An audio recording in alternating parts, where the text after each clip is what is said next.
प्रज्ञावाणी परिवार में आप सभी का स्वागत है।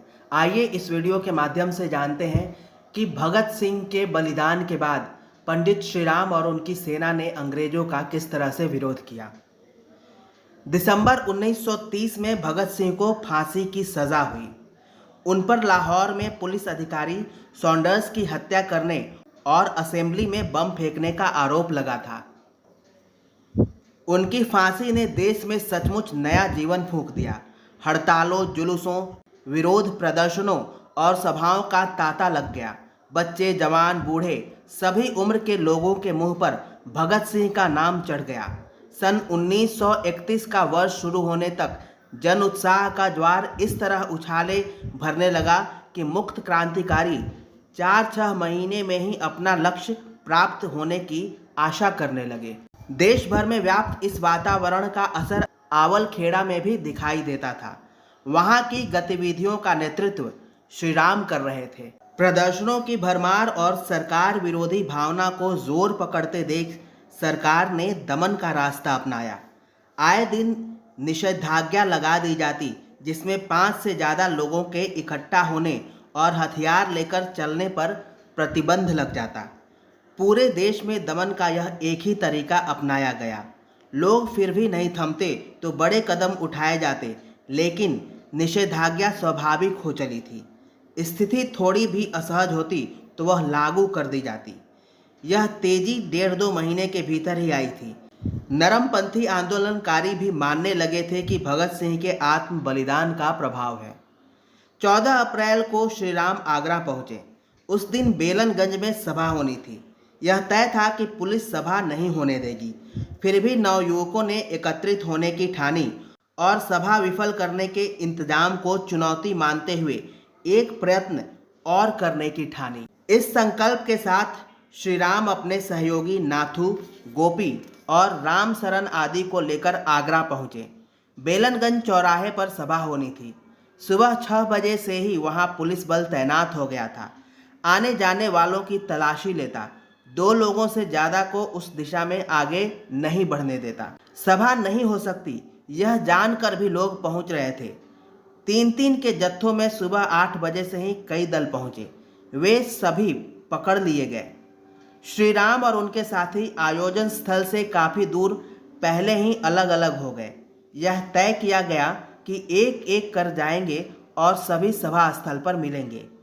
वहां एक साथ मिलना चुनौतीपूर्ण था, इसलिए अलग अलग जाने का निश्चय किया। पहले श्रीराम गए। धोती कुर्ता पहने किसान युवक की तरह उन्होंने पुलिस अधिकारी को नमस्कार किया। उस अधिकारी ने रस्म पूरी करने जैसी तलाशी ली। श्रीराम चुपचाप निकल गए। नाथू, गोपी, रामसरन, गोवर्धन आदि भी इसी शैली में निकल गए। उन सब में 50-60 कदम की दूरी थी। सभा स्थल तक पहुंचकर पांचों ने अलग अलग कोना संभाला। सबसे अंत में गोवर्धन पहुंचा और उसने पहुंचते ही मुंह से कोयल की आवाज निकाली। यह ध्वनि सबके यथास्थान पहुंच जाने की सूचना थी। अपने अपने मुकाम पर पहुंच जाने की सूचना मिलने के कुछ ही देर बाद गोवर्धन ने फिर कूक की आवाज निकाली। यह ध्वनि होते ही पांचों साथियों ने अपनी आवाज बुलंद करते हुए उद्घोष किया, भारत माता की जय, भारत माता की जय। घोष करते ही पांचों युवक दौड़ते हुए चौक में आ गए। चौक बहुत बड़ा नहीं था। वांछित पांचों इतनी जोर से जय घोष कर रहे थे मानो अपने साथियों को पुकार रहे हों। वे साथी भी जैसे आसपास ही कहीं छुपे हों।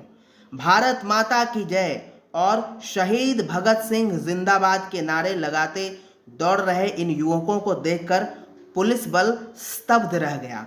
विसिल बजाते हुए कुछ सिपाही उन युवकों की ओर दौड़ पड़े। कुछ ने पोजीशन ली कि और युवक अगर आ रहे हों तो उन्हें रोक सकें। पास दौड़े आ रहे एक सब इंस्पेक्टर को पहचान कर श्रीराम ने कहा, मामा प्रणाम। वह सब इंस्पेक्टर सहपाऊ का रहने वाला था। श्रीराम के प्रणाम करते ही पहचान गया और डंडा पटक कर बोला, यहाँ क्या करने आए हो? श्रीराम ने विनोदी स्वर में कहा, मामा वही करने आए हैं जिसे आप रोकना चाहते हैं। दोनों के बीच वार्तालाप होते देख बाकी पुलिस वाले ढीले पड़ गए। वे पांचों को घेर कर खड़े भर हो गए। गिरफ्तारी तो देनी ही पड़ेगी, मामा ने कहा।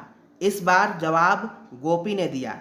हमारे शहीदों ने जब प्राण दे दिए हैं तो हम क्या गिरफ्तारी नहीं देंगे? पुलिस उन पांचों को पकड़कर ले गई। स्वतंत्रता आंदोलन में भागीदारी को लेकर श्रीराम की यह पहली गिरफ्तारी थी।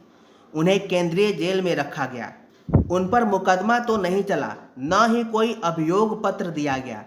कुछ दिन बाद यूं ही चेतावनी देकर छोड़ दिया गया। जेल से छूटकर आए युवक अपने गांव लौटे तो युद्ध जीत कर आए सैनिकों की तरह उनका स्वागत किया गया। वे लोग भी उनकी अगवानी करने आए जो किसी समय अपने बच्चों को उनकी संगत से बचाते थे, उन्हें रोकते टोकते थे। पांचों युवकों को फूल मालाएं पहनाई गईं।